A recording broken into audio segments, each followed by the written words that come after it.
നിത്യപൂജയില്ലാത്ത പൊന്നമ്പലമേടിനു വേണ്ടി ശബരീശ സന്നിധിയിൽ കൊളുത്തുന്ന ദീപം. ശബരിമല നട തുറക്കുമ്പോഴും അടയ്ക്കുമ്പോഴുമെല്ലാം ഈ ദീപം അണയാതെ കത്തും. മറ്റ് ക്ഷേത്രങ്ങളിൽ നിന്നും വ്യത്യസ്തമാണ് ശബരിമലയിലെ ഈ കെടാവിളക്ക്. അയ്യപ്പ ദർശനത്തിനെത്തുന്ന തീർത്ഥാടകർ ഇരുമുടിയിലെ നാളികേരത്തിൽ നിറച്ച നെയ്യ് ഭഗവാന് അഭിഷേകത്തിനായി സമർപ്പിക്കുമ്പോൾ ഒരു തുടം നെയ്യ് സന്നിധാനത്ത് തിരുമുറ്റത്ത് സ്ഥാപിച്ചിരിക്കുന്ന കെടാവിളക്കിലേക്കും പകരുന്നു. നിത്യവും തെളിഞ്ഞു പ്രകാശിക്കുന്ന ഈ വിളക്ക് ശ്രീകോവിലിന് കിഴക്ക് വശത്ത് അഗ്നികോണിലാണ് സ്ഥാപിച്ചിരിക്കുന്നത്.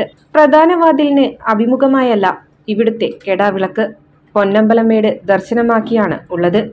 വർഷങ്ങൾക്ക് മുമ്പ് നടത്തിയ ദേവപ്രശ്നത്തിലാണ് പൊന്നമ്പലമേടിന് അഭിമുഖമായി തിരുമുറ്റത്ത് കെടാവിളക്ക് സ്ഥാപിക്കണമെന്ന് നിഷ്കർഷിച്ചത്. പണ്ടുകാലത്ത് ആഴികൂട്ടിയിരുന്ന സ്ഥലത്താണ് ഇപ്പോൾ കെടാവിളക്ക് സ്ഥാപിച്ചിരിക്കുന്നത്. മകരജ്യോതി തെളിയുന്ന പൊന്നമ്പലമേട്ടിലെ ദേവചൈതന്യത്തെ പ്രീതിപ്പെടുത്താനും വണങ്ങുന്നതിനും ആരാധിക്കുന്നതിനും വേണ്ടിയാണ് ഈ കെടാവിളക്ക് സ്ഥാപിച്ചത്. ശബരിമലയിലെ 18 മലകളിലും ദൈവിക സാന്നിധ്യമുണ്ടെന്നാണ് വിശ്വാസം.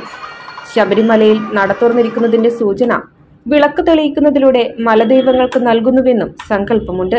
ബ്രഹ്മ, വിഷ്ണു, മഹേശ്വര സങ്കല്പമാണ് ഓരോ കെടാവിളക്കുമെന്നാണ് വിശ്വാസം.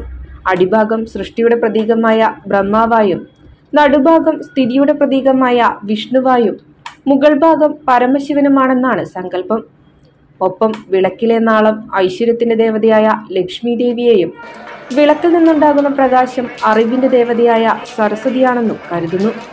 അയ്യപ്പ ദർശനത്തിനായി 18ാം പടി കയറി തിരുമുറ്റത്തെത്തുന്ന ഭക്തർക്ക് കൊടിമരത്തിന് സമീപത്തു നിന്നും ഇടത്തോട്ട് മാറിയാൽ ഗജാകൃതിയിലുള്ള കവചവുമായി കെടാവിളക്ക് കാണാം.